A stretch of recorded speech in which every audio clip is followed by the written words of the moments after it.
Hey friends, Mike Williams here, and welcome to the very first post in my Tales from Private Practice little mini web series. I came up with this idea to start posting some stories, lessons, challenges that I've had from my years in private practice as a way of hopefully sharing a little bit of my experience with you, my audience, those of you that are in private practice in particular, in the wellness space, whether it's holistic fields, therapeutic fields, coaching, things along those lines. I'm really hoping I can offer you with these stories and insights something really valuable for you to chew on, process, and maybe help you move forward successfully in your practices. Now, why should you care or listen to what I have to say? Well, I'm not ancient in this field, but I have been in private practice as a solo practitioner for a dozen years and counting. I became a licensed massage therapist in 2007, a certified Rolfer in 2008. And now, most recently, certified as a practitioner of Hakomi mindful somatic psychology in 2018. And it's been, a long, interesting journey, of course, with many twists and turns along the way, like I'm sure many of you have had yourselves.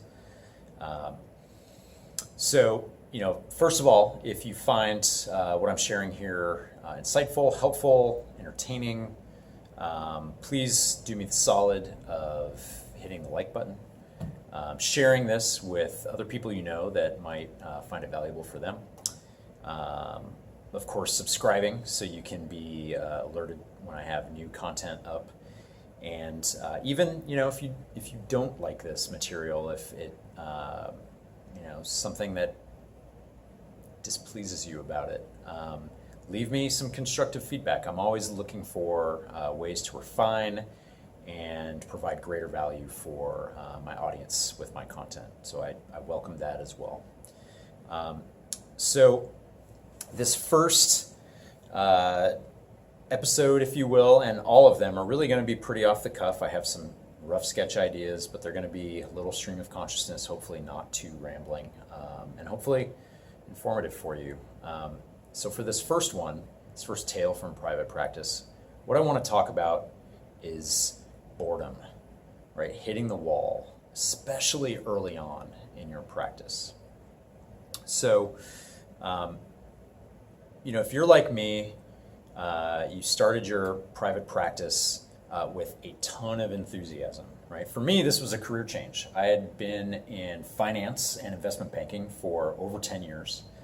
And this was a really radical leap into something that was really inspiring, something that felt more heartfelt and in alignment with who I wanted to be and with who I was and my values.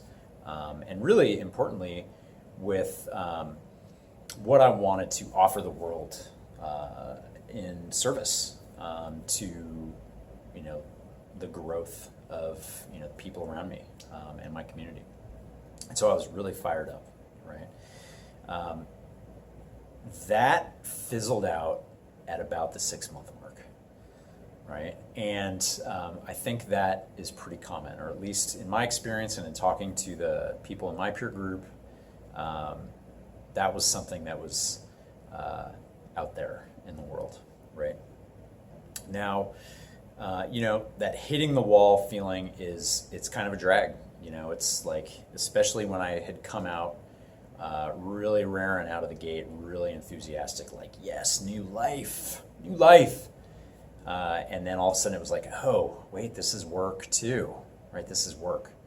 And, like the initial fire just had kind of burned back down, to a cool simmer, or less at times. And I really had, some decisions to make in order to, move forward. Now, in Rolfing, what I was practicing, and in other practices, but not all, Rolfing is really principle-driven. And it's also really recipe-driven. In the basic training, as many of you may know, there's this thing called the 10 series, right, which is a 10-session protocol that all new Rolfers in their basic training are taught. And the story goes that Ida Rolf herself used to advise new Rolfers something along the lines of, go out and practice this work as is for 5 solid years. Then come back and ask me questions. And for me, I'd thought about that conceptually, but I hadn't really understood the implications. I'd thought like, okay, yeah, I need to practice this new body of work. But doing that, those kind of 10 sessions or parts of those 10 sessions over and over and over and over and over again, in order to practice and try to master them, started to become kind of rote and boring and almost mechanistic feeling, right? I could feel myself turning on like automatic lever pulling mode. And I'm sure, I'm not the only Rolfer who've ever kind of shifted that space, and I'm sure there are other ways in other modalities, other healing modalities that can happen too that I just don't know. So maybe you have a version of your own. So at this time, I had a decision to make, and it was like, okay, I just quit my salaried job. I committed to this new career path. I'm obviously not going to quit, but how am I going to move forward in order to enliven myself and with energy, so I can serve myself, my family, and my clients, of course. In kind of straw polling my peers at the time, many of them were in this same boat, and they had begun to look at continuing ed, bringing in different modalities, trying to add to the mix, doing something additive, of course with the aim of serving their clients better, but also in order to reinvigorate their learning, right? Like, okay, I got to bring in something new here. I did something pretty radically different than the other people I knew, which was this. Bear with me. Ugh. I did this, right? So these 4 notebooks and all these pieces of paper are handouts, articles, and my notes from my many months at the Rolf Institute. This weighs, 5-something pounds. It's heavy. I dug in. I'd read them all already. I'd been through it. It's notes from sessions in class. It's notes from watching other people practice, my instructors. I kind of felt like I was done with it. I'd been through it once. And instead of going out and trying to go broad and take in new information, I decided to go deep. And I will say with 100% clarity and honesty that it was one of the best professional decisions I ever made, right? What that enabled me to do by going deep, by going back, reading through all the principles again, reading through all the quotes from the luminaries in the field, reading through my little intricate notes about like the intricate details of each session within the 10 series and the principles, I was able to really deepen my knowledge and really, more importantly, integrate it. And also be able to apply it on the fly, or at least make the links on the fly with clients live in session that I had. A very diverse array of people that I was now seeing versus the people that I was seeing while taking those notes at the Rolf Institute. So I went deep, and it really transformed who I was and the way I worked. My hands got more sensitive, I got smarter, I could see better, and I started rather quickly creating better results for my clients because my expertise was locking in. I was getting more aware of what should be happening and what was happening through the process of my work. So I'm super thankful for that insight, to go deep rather than wide.